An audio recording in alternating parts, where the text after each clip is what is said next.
আবার আসবো এই দেশের শাসন ক্ষমতাতে আসবো, এই দেশকে রিগেইন করব, এই দেশে এইসব হায়নার বাচ্চাদের একদিন বিচার হবে, বড় কিছু আসছে, বড় ঘটনা ঘটবে। আমরা এইভাবে বাংলাদেশকে যেতে দেব না, আমরা ঐক্যবদ্ধ হচ্ছি, বড় সড়ো কিছুর ডাক আসবে। এই হায়নাদের, এই রাজাকারের বাচ্চাদেরকে এই দেশ থেকে রিমুভ করব। বাংলাদেশ আওয়ামী লীগের যত শুভানুধ্যায়ী আছেন, কর্মী আছেন, যত নেতৃবৃন্দ আছেন, যারা আছেন পৃথিবীর যেই জায়গা থেকে শুনছেন, আপনাদেরকে আমি একটা কথা স্পষ্ট জানাই।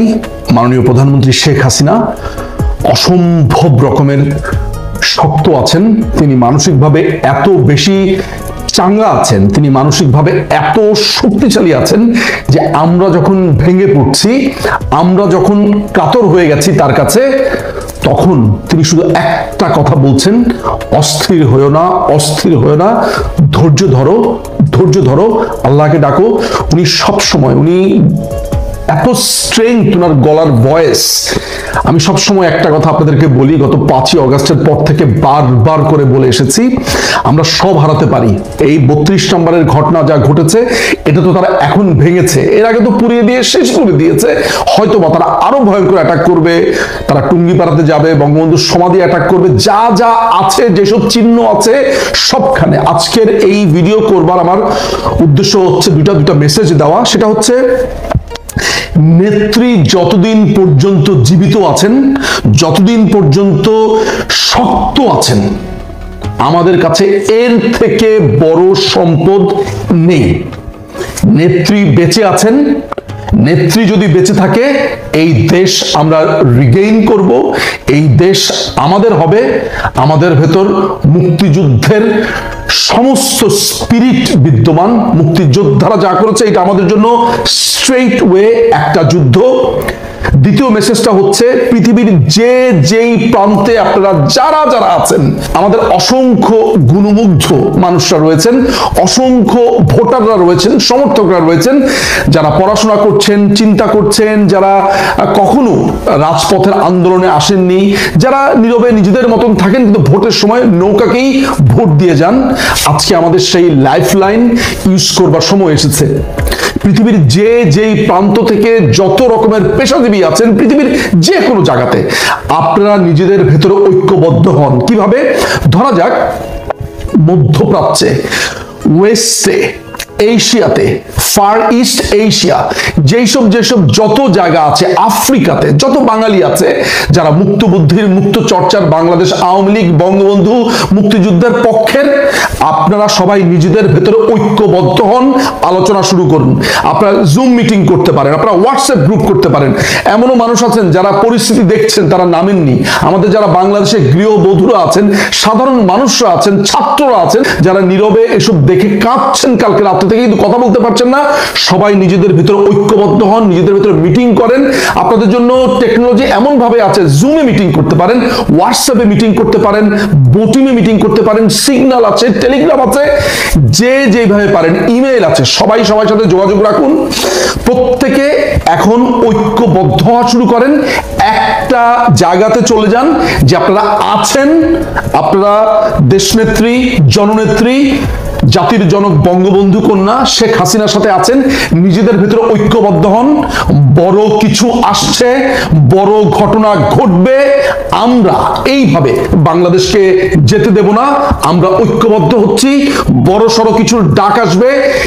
এই হায়নাদের, এই রাজাকারের বাচ্চাদেরকে এই দেশ থেকে রিমুভ করব, এবং আপনাদের ঐক্যবদ্ধ শক্তি আমাদের সবচাইতে বড় সম্পদ।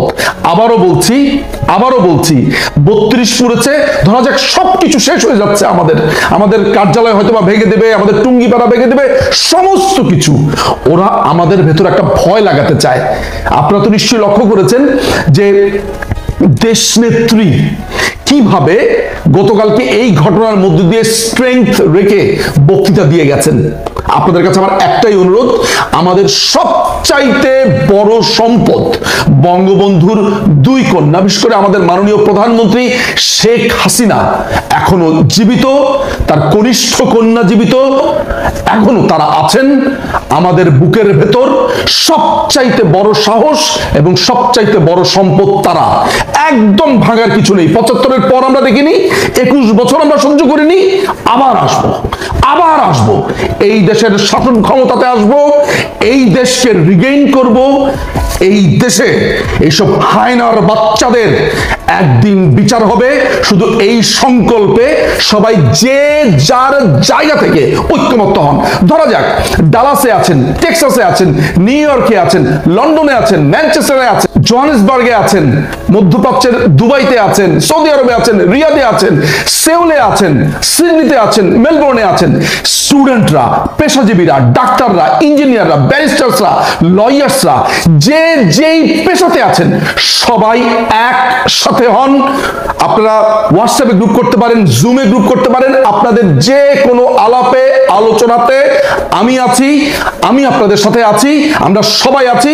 এই ভিডিওর নিচে আমার ইমেল অ্যাড্রেসটা দিয়ে দিব, যে কোনো প্রয়োজনে যে কোনো সময় আমার সাথে যোগাযোগ করবেন। যদি কোনো ধরনের প্রয়োজন হয় আমরা একসাথে কাজ করব।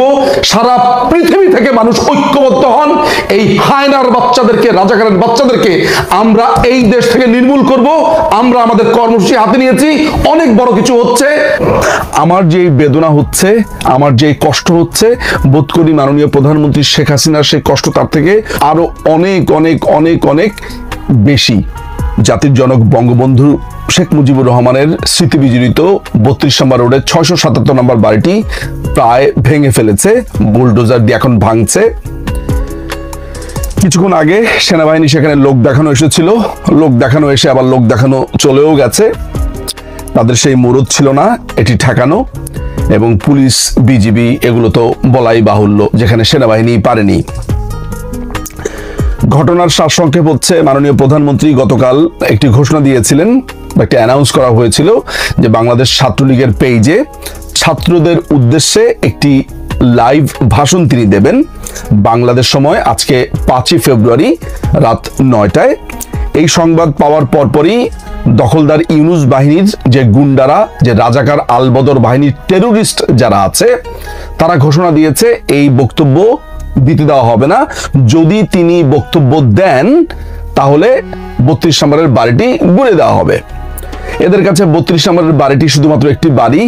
এদের কাছে 32 নম্বর রোডের বাড়ি হচ্ছে মাননীয় প্রধানমন্ত্রীকে প্রতিশোধ নেওয়ার একটি টুলস, শুধু একটি বঙ্গবন্ধু স্মৃতি বিজড়িত বাড়ি সেই হিসেবে তারা বিবেচনা করেছে। অথচ এই 32 নম্বরের ইতিহাস, মুক্তিযুদ্ধ, এই 32 নম্বরের সাথে পুরো বাংলা জাতির মুক্তি কিভাবে জড়িয়ে আছে সেগুলো মনে হয় এখানে বলে আমি মনে হয় সময় নষ্ট করব না। আর বাঙালিকে এসব বলেও লাভ নাই।